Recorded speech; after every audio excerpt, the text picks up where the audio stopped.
प्रभुपद रत भव विरत नित बंदो भक्त उदार।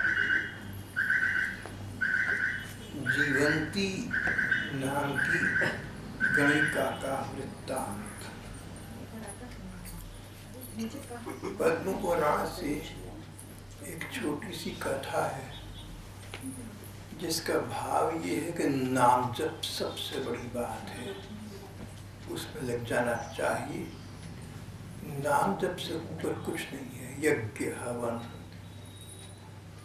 तीर्थ यात्रा, बड़े बड़े अनुष्ठान जो हम लोग करते हैं सब अपने स्थान पर सब अच्छे हैं, पर कुछ न करना हो तो नाम जप करना, भगवान का कोई भी छोटा सा नाम लेना, राम कृष्ण, बस बार बार नाम लिए जाओ। इस लोक में वर्तमान में नाम हमारी रक्षा करेगा, मृत्यु के समय नाम रक्षा करेगा, परलोक में नाम रक्षा करेगा। इस विषय में पद्म पुराण में एक ऐतिहासिक घटना सुना रही हैं। एक जीवंती नाम की नगर वधू थी। जीवंती नाम की ये नर्तकी जिसके कहने पर पैसे लेकर नाच गान करती, जो कहो सो करती, उससे अपने चरित्र का विचार नहीं था, आजीविका का विचार था या पैसे का विचार था। जैसे जैसे इस प्रकार के व्यापार से उसका पैसा बढ़ता गया, तैसे तैसे रूप बदलता गया। अब तक तो कदाचित ऐसा होगा कि कहीं से आजीविका की व्यवस्था नहीं है, दूध खाने का कोई प्रबंध नहीं है, इसलिए उसने अपने आप को जहाँ तहाँ, कोई राजा मिल गए, रईस मिल गए, जो भी परपुरुष मिल गए जिन्होंने पैसे दिए, उनके प्रति अपने को समर्पित करना आरंभ कर दिया। कदाचित उसकी किसी समय ये अनिवार्यता या विवशता रही होगी, पर धीरे धीरे अभ्यस्त भी होती गई और देखा कि इस प्रकार तो पैसे बहुत मिलते हैं, धन का अर्जन बहुत अच्छा होता है, पैसा बढ़ता है तो पैसे का लालच साथ बढ़ता है, आवश्यकताएं बढ़ती हैं, आवश्यकताएं बढ़ती हैं तो और पैसा चाहिए। जीवंती नाम की गणिका का ये वृत्तांत बन गया।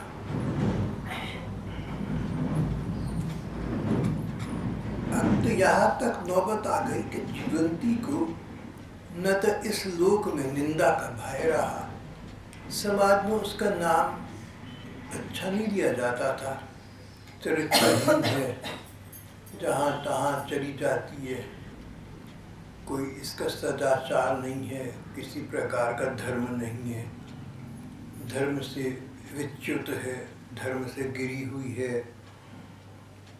तो समाज में उसका निरादर था, तिरस्कार था, अपयश था, निंदा थी। पर इन सब बातों के विरुद्ध उसे दिन पर दिन अधिक से अधिक धन मिल रहा था।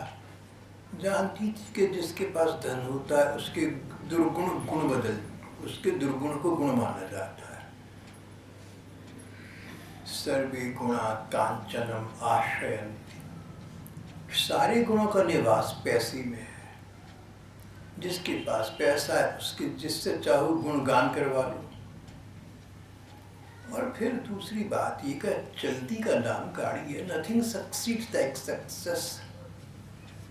अरे 4 पैसे मेरे पास हैं तो मैं तो आनंदमय जीवन बिता रही हूँ, ऐसा उसको लगता था। अब निंदा लोग करें तो उनकी इच्छा है, अपना समय बर्बाद करते हैं मेरी निंदा करके।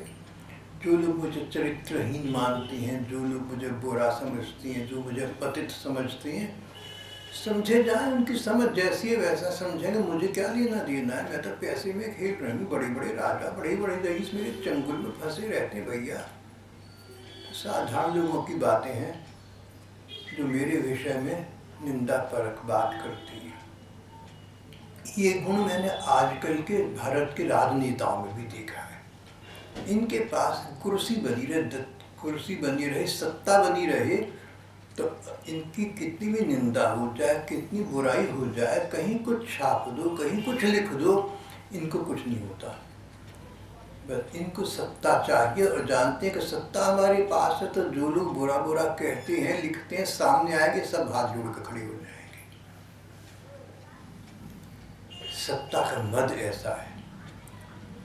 सत्ता 3 प्रकार की सत्ता, पावर।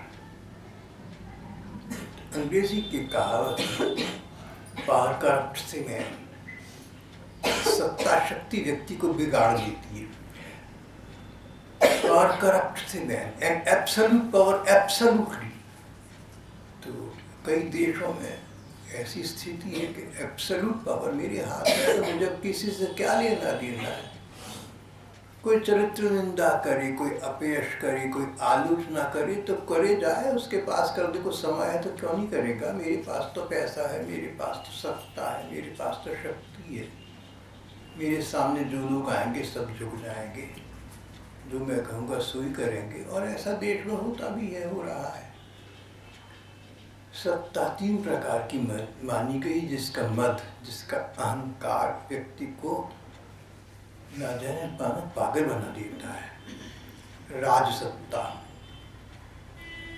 धन सत्ता और जनसत्ता, लोगों में रसूख होना।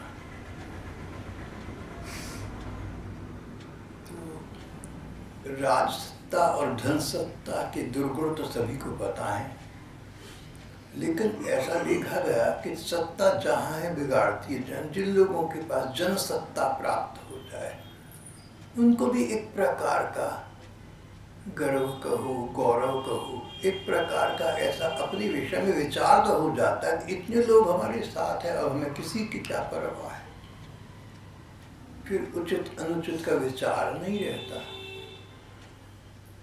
जीवंती नाम की ये नगरवधू, इसके पास पैसा आ गया था, राजा रईस लोग इसका सम्मान करते थे, तो किसी से इसका कोई लेना देना नहीं, न तो लोक का भय और दूसरा न परलोक का भय। अरे भैया, इस जगत में हम रहते हैं, अच्छे बुरे जैसे काम करते हैं, सबका फल भोगना पड़ता है, उसको इसकी चिंता नहीं थी। जो व्यक्ति मदांध हो गया, उसकी अंतर्दृष्टि तो समाप्त हो जाती है। किसी प्रकार का हमें नशा चढ़ जाए ना, तो हम सब कुछ भूल जाएंगे, अपना पराया, आगा पीछा। तो मनोवस्त इस जीवंती के चरित्र की यही कहानी बन गई। न लोक का भय, न परलोक का भय।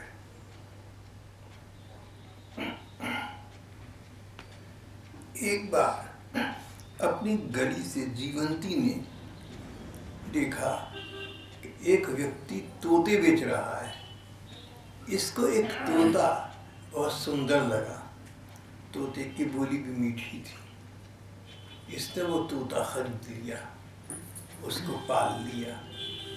जैसे बचपन में सुना था दादी अम्मा से और बड़ों से, तो उस तोते को कि जो मैं बोलूँगी सो ये बोलेगा, जो मैं सिखाऊंगी सीख लेगा। तमाशे के तौर पर या मनोविनोद के तौर पर उसको राम राम कहना सिखाने लगी। जब मिट्ठू मियाँ राम राम, प्रातःकाल उठते ही मिट्ठू मियाँ के पास बैठ जाती, राम राम पढ़ाती। जब वह नहीं बोलता तब उसे अच्छे अच्छे रस भरे फल खाने को देती। तोते का वो छोटा बच्चा, तोते का शावक अंततः राम राम ऐसा बोलना सीख गया। अब तोते का राम राम बोलना वैसा ही है जैसे रेडियो का राम राम बोलना या वॉइस रिकॉर्डर का राम राम बोलना। कहीं राम नाम रिकॉर्ड कर दो, मशीन बोल पड़े। यंत्रवत तोता बोल रहा था राम राम। अब एक सिद्धांत यहाँ बीच में आ गया, एक बात आ गई। जिसने राम राम बोला, अनजाने में सही उसने नाम तो भगवान का बोला, और बोलने वाला मनुष्य है, जीव है, उसमें मस्तिष्क है, अकल है, दिमाग है, अगला जन्म भी होना है। जो राम नाम तोते ने बोला, उसको सिखाने के लिए जीवंती ने बोला, वो राम नाम इनके अनजाने में इनका जीवन साथी बन गया। नामो रक्षति रक्षता, तुम नाम का शरण लो, नाम तुम्हें शरण प्रदान करेगा।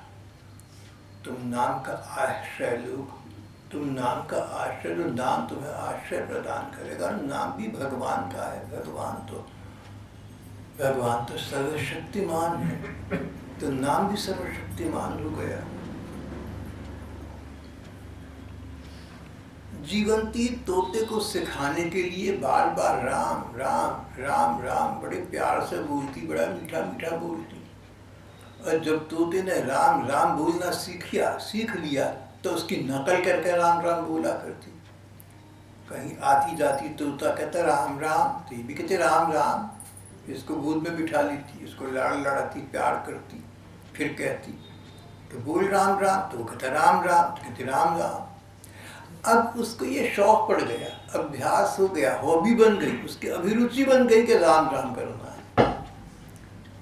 इसको संस्कार कहो पुरानी जन्मों की, या कहीं उस वातावरण में कहीं कहीं ऐसा कहते हैं कि उसके आसपास कहीं कोई ऐसे भगवत प्रेमी रहते होंगे जो भगवान का ध्यान करते होंगे, स्मरण करते होंगे, पूजा करते होंगे, पाठ करते होंगे, कीर्तन करते होंगे, तो उनकी वो स्वर लहरियाँ अनजाने में इसके वातावरण तक पहुँच रही थी।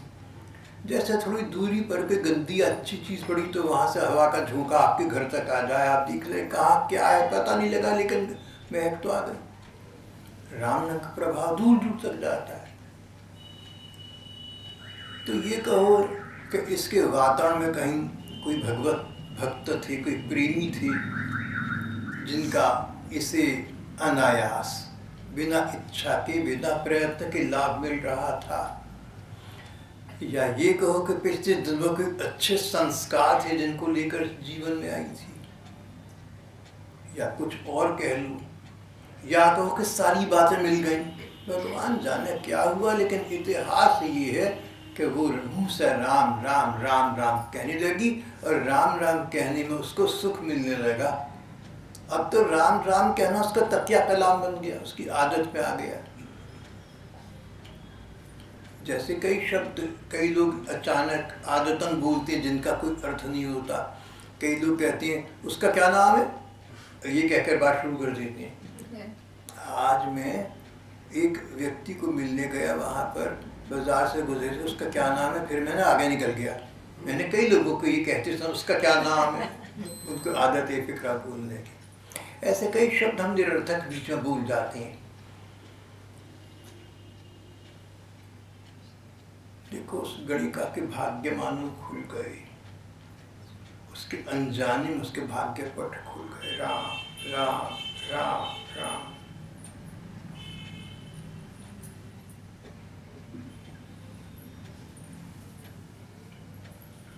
राम रामेति रामेति रमे रामे मनोरमे सहस्रनाम तत्तुल्यं श्री राम नाम वरानने। पर्वत पर बैठी स्वयं भगवान शंकर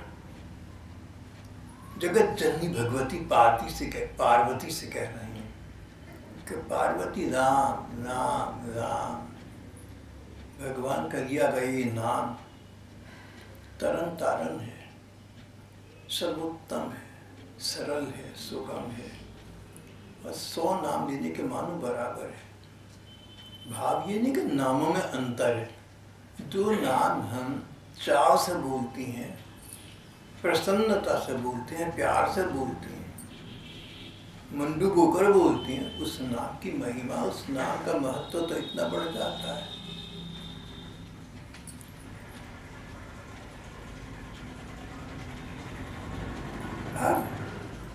बार बार बोलते बोलते राम नाम जीवंती को अच्छा लगने लगा, उसको आदत पड़ गई।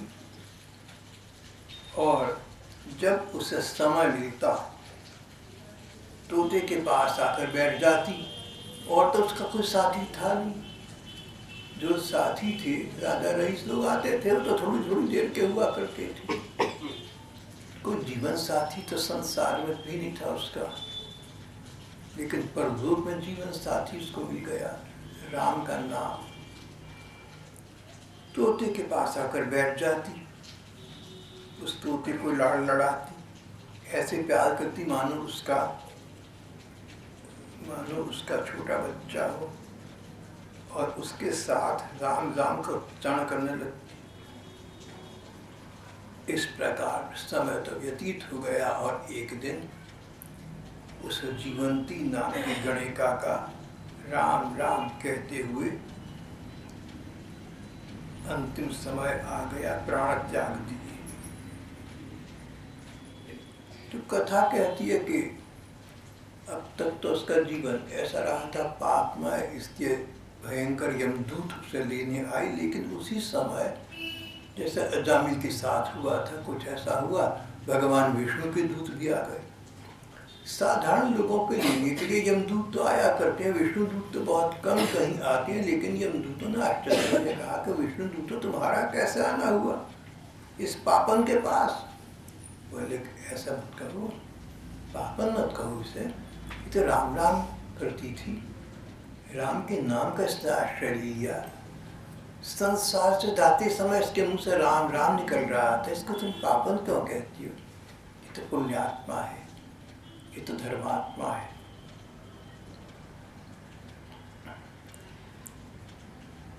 यमदूत और विष्णुदूत दोनों का कुछ देर तक इस प्रकार का वाद विवाद हुआ, जिस प्रकार का अजामिल के प्रसंग में हुआ था।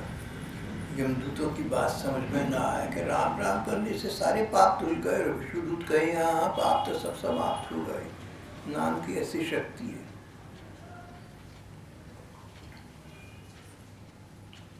अंत में देखते देखते विष्णुदूत उस गणिका को, उसकी जीवात्मा को, उसके जीव तत्व को तुमुल हर्ष ध्वनि के साथ अपने साथ उच्च लोकों में ले गए। यमदूतों को इस घटना से आश्चर्य और निराशा हुई। यमराज के पास वापस आए, बोले हम आपके आज्ञाकारी सेवक, पर अब आपका प्रभुत्व कौन मानेगा? यमराज ने उन्हें बात समझाई। देखो, यदि उस गणिका ने मरते समय भगवान के नाम का स्मरण किया है, तो वो मेरे साम्राज्य में, मेरे राज्याधिकार में नहीं रही, मेरी जुरिस्डिक्शन में रही, मेरे अधिकार क्षेत्र में नहीं रही। राम नाम के प्रताप से भगवान उसके प्रभु हो गए, अब उसके स्वामी हो गए भगवान। ये सिद्धांत है। संसार में सभी लोगों के भाग्य का विधाता यमराज को माना गया है। जैसा करोगे वैसा भरोगे। निश्चय कौन करेगा, अच्छा किया बुरा किया, निर्णय कौन करेगा, फल कौन देगा, यमराज देंगे। पर यहाँ पर एक बहुत बड़ा अपवाद सामने आ गया। अगर कैसा भी व्यक्ति हो लेकिन अंततः भगवान का नाम आश्रय ले ले, तो यमराज के अधिकार सत्ता से जुरिस्डिक्शन से निकल जाता है, फिर वो भगवान के आश्रय में आ जाता है। उसको पुरस्कृत करना हो या तिरस्कृत करना हो, जो करना है भगवान करेंगे, यमराज का कोई लेना देना नहीं है। इसका एक उदाहरण पहले भी आ चुका है। आजकल के अंतर्राष्ट्रीय कानून कहते हैं कि जिस देश का दूतावास दूसरे देश में है, तो दूसरे देश में स्थित दूतावास की भूमि पर उस देश का नियम लागू होगा जिसका वो दूतावास है। उदाहरण के लिए अमेरिका का दूतावास भारत में है, दिल्ली में है। जितने एरिया में, जितने क्षेत्र में अमेरिकी दूतावास है, उतने क्षेत्र में जो कानून लागू होगा भारत का नहीं होगा, अमेरिका का होगा। और जो भारत का दूतावास अमेरिका में है, वॉशिंगटन में है, जितनी परिधि में भारत का दूतावास है, वहाँ पर वॉशिंगटन में, अमेरिका में भारत के नियम लागू होंगे, वहाँ के नियम लागू नहीं होंगे। ये इंटरनेशनल लॉ है। सारे देशों का आपस में एक दूसरे से स्वीकृति प्राप्त नियम है। तो जिस प्रकार नियम अपने देश के लागू न होकर दूसरे देश के लागू हो जाते हैं, इस प्रकार का नियम बन गया। इसी प्रकार जो लोग भगवान के नाम का जानकर अनजाने में थोड़ा बहुत कभी भी आश्रय ले लें, अंत काल में भी आश्रय ले लें, अंत समय में भी आश्रय ले लें, उनके भाग्य का निर्णय, भाग्य का मतलब अच्छे बुरे कर्म का फल, उनको सुख मिलेंगे, दुख मिलेंगे, क्या मिलेगा, उनके भाग्य का निर्णय करना यमराज के अधिक काल क्षेत्र में नहीं रहता। जैसे चाणक्यपुरी नई दिल्ली में जो दूसरे देशों के दूतावास हैं, एम्बेसीज हैं, उनमें हमारे देश के नियम लागू होते, उन देशों के नियम लागू होते हैं। इस प्रकार जिन लोगों ने भगवान का नाम जानकर या अनजाने में कभी ले लिया, उन पर शासन करने का अधिकार स्वयं भगवान का बन गया। प्रकृति या प्रारब्ध उसमें हस्तक्षेप नहीं कर सकते।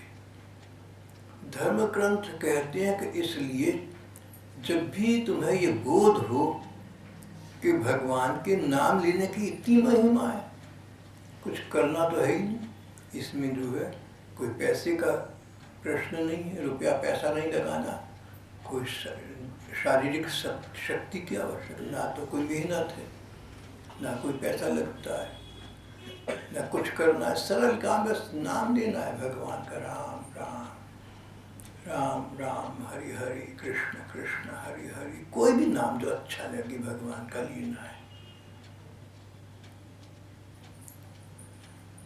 तो नियम ये बन गया कि इस प्रकार भगवान के नाम का आश्रय देने वाला व्यक्ति प्रारब्ध के चंगुल से निकलकर श्री भगवान के अधिकार क्षेत्र में आ गया। ये तो ऐसा हो गया जैसे कोई व्यक्ति पुलिस में पकड़ा गया, लेकिन पुलिस से निकलकर उस पर अब निर्णय का अधिकार उसकी माँ को मिल जाए। तो बच्चे को पता है कि माँ जो भी दंड भी देगी, कुछ ऐसा देगी कि मेरा बचाव करेगी करेगी।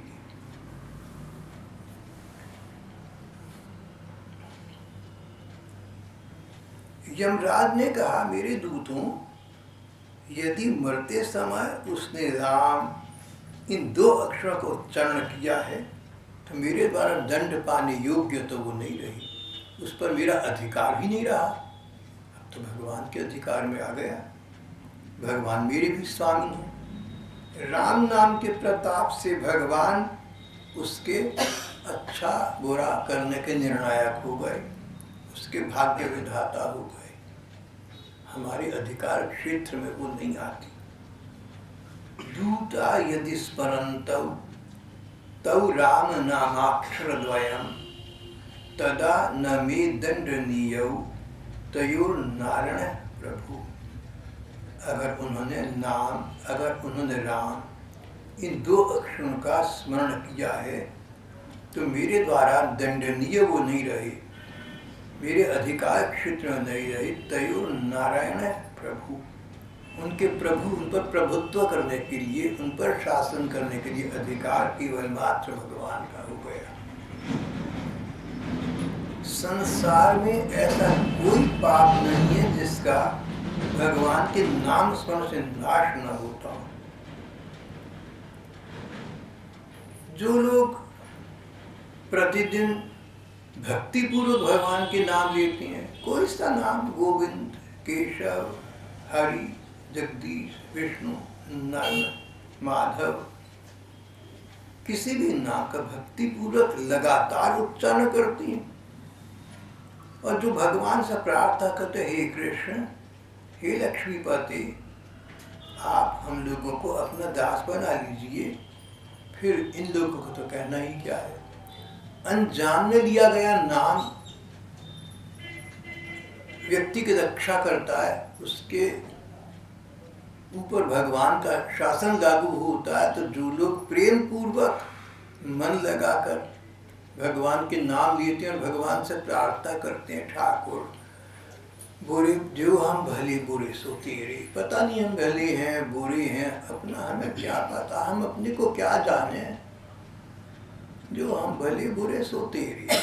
बस इतनी बात मन में सोच लो ना, तो अपने मन में ये शंका न रखना, अरे एक बार हमने अमुक व्यक्ति के साथ बुरा व्यवहार करा था, अरे एक बार हमने जानकर या अनजाने में गलत काम करा था, अरे एक बार बात मुझे याद आ रही है, मैंने गलत काम बुरा काम करा था, कोई पाप करा, कोई दुर्विचार मन में लाया, कोई दुश्मनी कोई बैर मन में लाया था, मैंने गलत करा था, अब मेरा क्या होगा, जब मरूंगा तब तो मृत्यु दूत आएंगे, तब तो यमदूत आएंगे, मरूंगा तो नरक मिलेगा। ये विचार निकाल देना उनसे अपने, ये नहीं हो सकता। एक बार तुमने भगवान का नाम स्मरण कर लिया ना, सत्संग में आकर बैठ गए और ध्यान से सत्संग करो, यमराज के शासन से तुम मुक्त हो चुके। अपने मन में किसी प्रकार की आशंका पर लोक की मत रखना। अपने मन में कोई बहन या भाई जिसने कभी भी ध्यान से भगवान का नाम लिया है, जिसने कभी ध्यान से पाठ का, यहाँ के सत्संग का श्रवण किया है, यहाँ के का मतलब कहीं भी आपके संसार में भगवान के नाम का स्मरण किया, श्रद्धा से कहीं सत्संग श्रवण किया, सत्संग अच्छे से अच्छे हो रहे हैं, चाहे सत्संग सुनाने वाला व्यक्ति कैसा भी हो, कोई चोर हो, कोई डाकू हो, और बन जाए साधु संत, सत्संग सुना है तो तुमने तो सत्संग सुनाना भैया, तुमने तो मन लगाया अपना, तो तुम्हें सत्संग का लाभ प्राप्त होगा। ऐसी बात विष्णु भगवान के दूतों से मुक्त होने पर, भगवान विष्णु के दूतों से जब यमदूतों ने देखा कि वो गणिका को अपने साथ ले गए, तब उनके प्रसंग में यमराज ने अपने किंकरों से, अपने यमदूतों से ये बात कही थी। फिर जो लोग भगवान से प्रार्थना करें, जो रियलाइज करें, जो सोचें करें, पता नहीं हमने जानकर क्या अनजाने में क्या क्या कर्म किए होंगे, और अब भगवान से कहते हैं, ठाकुर जो हम भले बुरे सो तेरे, हे भगवान तवास्मिराधिका कांत कर्मणा मनसा गिरा। भगवान मैं तो तुम्हारे क्षण में आ गया, मैं तो तुम्हारा हो गया, अब जैसा हूँ तुम्हारा हूँ, प्लीज बेयर विद मी। भगवान ठाकुर मुझे संभालो, मेरी रक्षा करो, त्राहि माम पाहि माम रक्ष माम, श्री राधिका पातु माम, श्री कृष्ण शरणम मम। हे देव देव प्रणाम बारंबार हो, फिर प्रणाम प्रणाम नाथ प्रणाम सहसों बार हो। अपराध जो कुछ भी हुआ उसकी क्षमा में मांग करता। भगवान से किसी भी रूप में, किसी कविता के रूप में, संत वाणी के किसी पद के रूप में, किसी भजनी के भजन के रूप में, किसी सिनेमा के गाने के रूप में, किसी भी रूप में प्रार्थना भगवान से करी, काव्य में करी, कविता के रूप में करी या गद्य में करी। अगर हमने भगवान से प्रार्थना करनी आरंभ कर दी है तो यमराज ने स्वयं कहा कि फिर ऐसा व्यक्ति मेरे शासन के अंतर्गत नहीं रहा, वो तो ठाकुर का हो गया, ठाकुर जाने। इस विषय में मैंने एक संवाद कभी कहीं पहले पढ़ा था। एक दुष्ट था, नास्तिक था, पूरा पापी था, और कहता था कि भैया इस जन्म में जो मर्जियाँ करो, ना कोई नरक होती है, ना स्वर्ग होता है, ना कोई विधाता होता है, ना कोई शासन होता है, जो है बस ये जन्म है। बेकार की बातें मत सोचो, ये तो लोगों को डराने के लिए कही गई हैं, असलियत कुछ नहीं है, परमात्मा कुछ नहीं होता। रमतत्वाघृतम पिबेत, दूसरे से पैसा छीनकर अपने घी पियो, मौज करो, मौज मस्ती में रहो।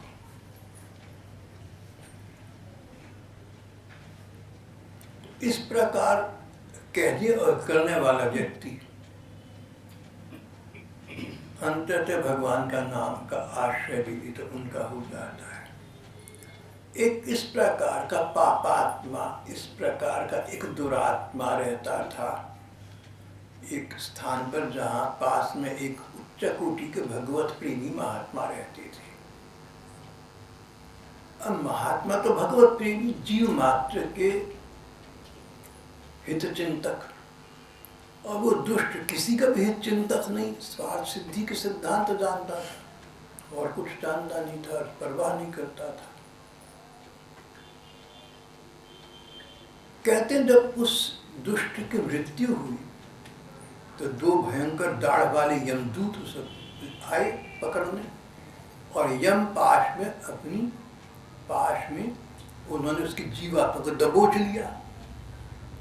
वो महात्मा अचानक बाहर निकले, उन्हें कुछ दिव्य दृष्टि प्राप्त हुई, उन्होंने इस दृष्टि देखा, खड़े हो गए, बोले भैया कौन है?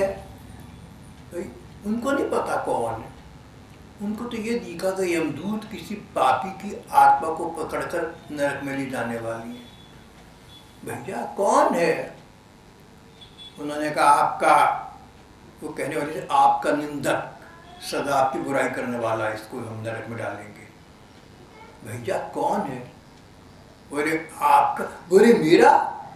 तो मेरा अधिकार है इस पर, मेरी चीज को तुम क्यों ले जा रहे हो, दो मुझे। ऐसी कथा मैंने कहीं पढ़ी थी। संतों का स्वभाव ये है। और उन्होंने अपने अधिकार में यमदूतों से उसके जीवात्मा को छीनकर उसको नाम भगवान का सुनाया। आगे कथा है कि वो अंततः तर गया, उसका कल्याण हो गया। मैंने जितनी कथा याद थी वैसी आपको सुनाई है संक्षिप्त। भाव ये कि भगवत जनों की कृपा नितांत सामान्य जीवों पर भी स्वतः बनी रहती है। जैसे वर्षा का जल अपने आप सहज नीचे की ओर चला जाता है, जाता रहता है, सबसे नीचे के स्थान पर पहुंचता है, इस प्रकार भगवान नाम व्यक्ति को सबसे ऊंचे स्थान पर अनायास अपने आप ले जाता है। नाम का आश्रय लेना चाहिए। गीता में एक वाक्य ये भी आता है कि जो व्यक्ति बड़े से बड़ी पाप करे और नाम का आश्रय अब जब होश आई तो चिंता न करे, बशर्ते कि एक शर्त लगा दी, दोबारा पाप मत करना, वो बातें दोबारा मत करना, और अवशेष जीवन में सबके साथ प्यार का भाव रखना, और भगवान का जितना समय हो सके स्मरण करना, नाम का जप करना। कुछ न कर सको तो नाम का जप करो, तोते के नाम रट जाओ, राम राम राम राम। तोते के रटा गया जो भगवान का नाम है वो भी तुम्हारी रक्षा करेगा। नामो रक्षति रक्षतः, धर्मो रक्षति रक्षतः।